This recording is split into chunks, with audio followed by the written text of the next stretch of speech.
Hay naku madam, magluto ka muna. Ang haba naman ng gulay na to. Tapos ang isa sahog yung sardinas daw. Naku, mukhang may stress na naman si madam. Ano na naman kayang luto ang gagawin niya dito? Sa totoo lang, kailangan na nating kumain ng gulay para pang palakas ba sa mga trahedyang nangyari. Wait nga lang, hihiwain lang muna ni madam tong mga ricados. Katulad nga nitong bell pepper, eto nga ang luya, andito na ngayon sibuyas dahunan na binili ni Papa sa tindahan. Syempre, wag nating kalimutan yung bawang. Tapos eto nga ang sibuyas na buo. Para kumpleto na to, iniwa na ni madam yung dahon ng sibuyas. Eto na nga ang gulay yung hihiwain ni madam. Babalatan pa ba to, te? Pwede din na hindi mo balatan madam para matuluyan na yung kabubuhan mo. Habang binabalatan nga ni madam to, abay galit na galit, gustong manakit. First time magluto ni madam ng ganitong gulay no, hindi niya pa alam kung paano to lutuin. Basta sabi lang ng auntie ko, hiwain lang daw to ng maliliit. Kung sa paghihiwa lang, magaling si madam dyan. Mabilis nga lang tong natadtad ni madam lahat. Dahil kompleto na lahat tong mga ingredients, aba sisimula na ni madam to imekos-mekos. Sinalang na nga niya yung kaldero kung kailan magsisimula ng magluto. Nakalimutan pa ni madam na hugasan tong mga gulay. Agoy, nalaman tuloy nila madam na hindi ka talaga naguhugas. Hinugasan na nga maigi ni madam to para mawala yung germs. Sobrang init na nga nitong kalderong sinalang niya. Eto na nga, umuusok na. Gigisahin lang muna ni madam tong mga ricados. Dahil sunog na nga, sinunod na niyang nilunod itong mga gulay.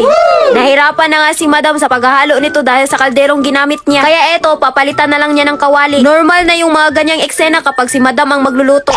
Bukod sa magsusunog ng pagkain, puro palpak yung mga ginagawa. Talagang mahalo na ni madam to ng maayos. Kaya naglagay na nga siya ng tubig. Tapos napadami pa ng lagay ni madam. Hay nako, puro palpak na lang talaga. Ang solusyon nga na naisip niya, babawasan na nga lang yung tubig na nilunod niya. Ayusin mo madam, napapahiya na talaga tayo dito. Babawi si madam sa lasa kaya naglagay siya ng pampasarap dito. Dahil kumulo na nga ito, abay ilulunod na ni madam yung mga natirang mga ricados. Habang hinahalo nga niya ito, may nakalimutan na naman si madam. Nilunod niya lang yung mga ricados na hindi man lang hinugasan. Sobrang talino nito ni madam. Nalunod na nga niya yung bell pepper. Kinuha niya pa sa kawali para hugasan. Ewan ko sa'yo madam, mababash talaga tayo dito.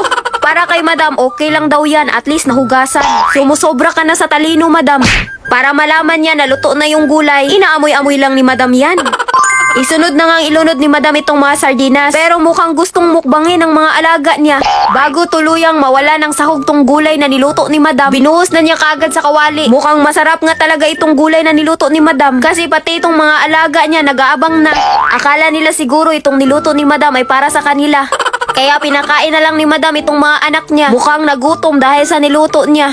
Eto na nga, ready ng tikman ni madam. Dahil luto na nga ito, hinango na nga ni madam.